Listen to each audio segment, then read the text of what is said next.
జరిగిందంటే గత 20 రోజుల క్రితం మున్సిపాలిటీ వాళ్ళు వచ్చి ఇక్కడ కర్రలు పాతున్నారు. ఎందుకు బాబు కర్రలు పాతున్నాం అంటే ఆ కమిషనర్ గారు మమ్మల్ని కర్రలు పాతమన్నారు. ఈ సైటు పోరంబోకులో ఉన్నదంట, మేము ఆక్యుపై చేసుకోవడానికి అన్నట్టుగా కర్రలు పాతున్నారంటే బాబు మీకు సంబంధం లేదని చెప్పి మేము కమిషనర్ గారితో మాట్లాడితే కమిషనర్ గారు ఏమన్నారంటే కలెక్టర్ గారు కొలవమన్నారంటే 6.9 ఎకర్స్ ఇది పోరంబోకు స్థానంలో ఉన్నది అని చెప్పి అందాక బౌండరీస్ చేయమన్నారు తప్ప మేమేమి చేయట్లేదు. అదేంటి సార్ మాకు చెప్పాలి కదా, మీరు నోటీస్ ఇచ్చి రావాలి కదా, ఏదైనా జరిగితే మీరు నోటీస్ ఇచ్చారంటే తప్ప మామూలుగా రాకూడదు కదా సార్, హెడ్ మాస్టర్ కన్నా మీరు తీసుకుని రావాలి కదా, ఇంకెప్పుడు అలా చేయకుండా అని చెప్పాము.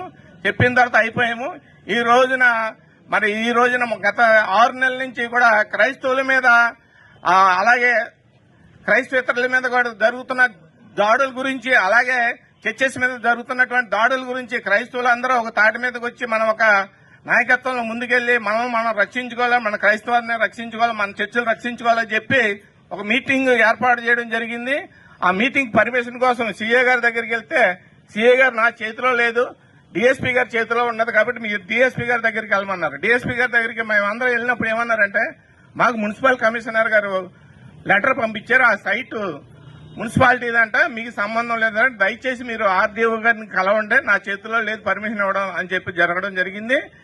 అప్పుడు మేము ఆర్డీఓ గారి దగ్గరికి వస్తే సార్ అది 7 ఎకరాల మున్సిపాలిటీకి ఉన్నదంట అన్నారు. మేమేమన్నామంటే 7 ఎకరాలు అంటున్నారు సార్, ఇది 35 ఎకరాలు ఉన్నాయి, 7 ఎకరాలు తీసేసి కనమా దాంట్లో మేము పెట్టుకుంటామండి, ఇది మాకు పర్మిషన్ ఇప్పించమని ఆర్డీఓ గారిని అడిగితే మీరు వెళ్ళి కలవండి మేము చెప్తానంటే సీఏ గారి దగ్గరికి వెళ్ళాం. మేము సీఏ గారి దగ్గరికి వెళ్ళినప్పుడు డీఎస్పీ గారి దగ్గరికి వెళ్ళాము. డీఎస్పీ గారి దగ్గరికి వెళ్తే ఆయన అన్నారు మీరు మీటింగ్ పెట్టుకోండి, ర్యాలీకి పర్మిషన్ లేదన్నాం జరిగింది. సరే ఆ విషయాన్ని మేము వెంటనే ఎమ్మెల్యే గారికి తెలియజేయడం జరిగింది. ఎమ్మెల్యే గారు కూడా డీఎస్పీ గారికి ఫోన్ చేస్తే డీఎస్పీ గారు అప్పుడు ఓన్లీ మీటింగ్ పెట్టుకోండి అని వారాలుగా చెప్పారు. ఆ విషయంతో మేము అందరం మీటింగ్ పెట్టుకోమన్నారు కదని చెప్పి మేము వివిధ ఊర్లో ఉన్న నాయకులందరూ పిలిచి చిన్న మీటింగ్ ఏర్పాటు చేసుకున్నాం. ఆ మీటింగ్ ఏర్పాటు చేసిన సాయంత్రానికి మరలా మీకు పర్మిషన్ లేదని చెప్పి ఐడి పార్టీ వాళ్ళు చెప్పి మీరు పర్మిషన్ రికార్డెడ్ గా తీసుకుని పెట్టుకోండి తప్ప మీకు పర్మిషన్ లేదంటే మళ్ళీ డీఎస్పీ గారి దగ్గరికి వెళ్ళాం. లేదంటే మీరు జేసీ గారితో మాట్లాడుకోండి, మాకు తెలియదు అన్నారు. మరలా మేము ఎమ్మెల్యే గారి దగ్గరికి మరలా నిన్న కాక మొన్న వెళ్తే అయితే మీరు ఒకటి గట్టిగా సార్ మీరు పెట్టుకోమంటే పెట్టుకుంటాం, లేకపోతే లేదు, కాబట్టి మీరు చెప్పండి మీ ఇష్టం పెట్టుకుంటే మళ్ళీ డీఎస్పీ గారికి ఫోన్ చేస్తే ఆయన మీరు లోదరన్ హై స్కూల్ చర్చిలో పెట్టుకోండి, కేజీఆర్ కాలేజీ చర్చిలో పెట్టుకోండి తప్ప అంటే చర్చిలో పెట్టుకుని బయట పెట్టుకుని స్టేజ్ జరిగింది. ఈ రోజు గత రాత్రి ఏమైంది, మున్సిపాలిటీ వాళ్ళు వచ్చి ఒక 20 మంది రాత్రి కర్రల పాత్రం జరిగింది. మనం దాన్ని ఎదుర్కొని మేము పోలీస్ స్టేషన్లో కంప్లైంట్ ఇవ్వడం జరిగింది. అలాగే మొన్న హై స్కూల్ హెడ్ మాస్టర్ గారికి డీఈఓ గారు ఫోన్ చేసి నువ్వు స్కూల్కి పర్మిషన్ ఇవ్వడానికి నువ్వెవడవరా అని చెప్పి డీఈఓ గారు 2-3 సార్లు వార్నింగ్ ఇవ్వడం.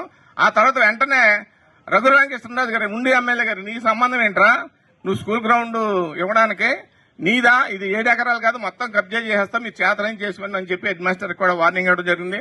మరి ఇలాంటి జరిగిన సిచ్యువేషన్ ప్రభావం మనందరం వచ్చి మన స్థలాలను మనం కాపాడుకోవడం మనం చేరుకున్నాం. ఇప్పుడు మన నాయకులు వస్తున్నారు, ఆ నాయకులు తీసుకుని కమిషనర్ గారి దగ్గరికి, ఆర్డీఓ గారి దగ్గరికి, ఎమ్మెల్యే గారి దగ్గరికి కూడా మనం వెళ్తాం. మీరు అందరూ సహకరించాలని చెప్పి కోరుకుంటూ విరమిస్తున్నాం.